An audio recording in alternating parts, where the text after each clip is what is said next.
Good morning, students. Welcome to Learning at Renuka. Myself, Sakshi Naik. Today, I am going to explain you the second qualitative method, that is rationing of credit. Try to understand the meaning of rationing. What is rationing? Rationing means to keep a limit of credit, means limit on money. Rationing of credit, credit का मतलब है यहाँ पे loan, rationing का मतलब है limit लगाना.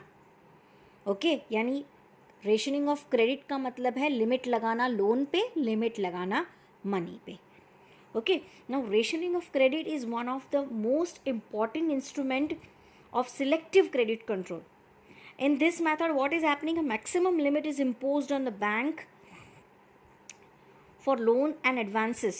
Central bank can increase or decrease the power of commercial banks to create a credit by increasing or decreasing the maximum limit. इसको समझने के लिए मैंने एक छोटा सा एग्जाम्पल लिया है of mister A. Mister A okay who wants a loan for agriculture purpose. उनको लोन चाहिए एग्रीकल्चर के लिए, बट कमर्शियल बैंक उनको लोन चाहिए for rupees 10 lakhs. He want loan worth rupees 10 lakhs. So mister A approaches to commercial bank for loan. Okay वो bank के पास जाते हैं कि मुझे एग्रीकल्चर पर्पस के लिए 10 लाख रुपए का लोन चाहिए. Okay, he want loan worth rupees 10 lakh rupees.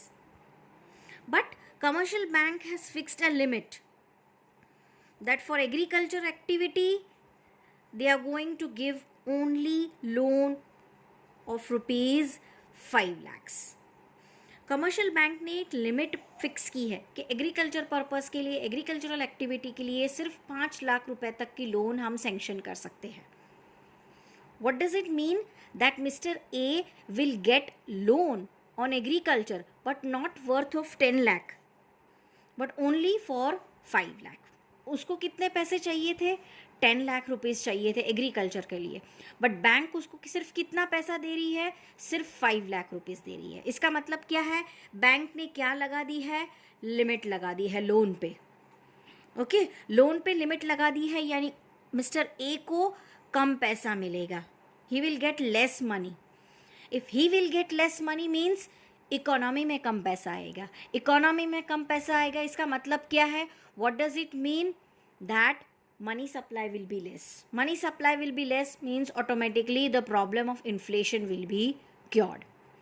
इस तरह से सेंट्रल बैंक मनी सप्लाई को कम करके इन्फ्लेशन का प्रॉब्लम सॉल्व करती है. ओके इसका बिल्कुल उल्टा डिफ्लेशन के वक्त क्या करती है? कमर्शियल बैंक ये लिमिट्स हटा देती है. It remove all the limits. आओ भाई लोन लेके जाओ. It means at that time when mister A approaches to the bank for the loan of 10 lakh rupees, bank gives him 10 lakh. Yes come and take the loan. Okay we have not fixed any limit. अब हमने कोई limit fix नहीं की है, हमने सारी limits को हटा दी है. आइए भाई लोन लेके जाइए.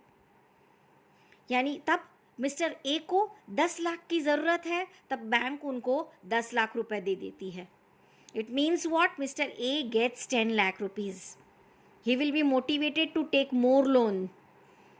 Okay he will take more loan. It means the money supply will be increased in the economy as he is a part of economy. Mr. A is a part of economy. Money supply will be increased. The money supply will be increased means the problem of deflation will be cured. In this way, by rationing of credit, the problem of inflation and deflation is cured by the central bank. यहाँ पे actual समझना है meaning rationing का. Means limit लगाना, यानी central bank limits लगा के inflation को कंट्रोल करती है और लिमिट्स हटा के डिफ्लेशन को कंट्रोल करती है. ओके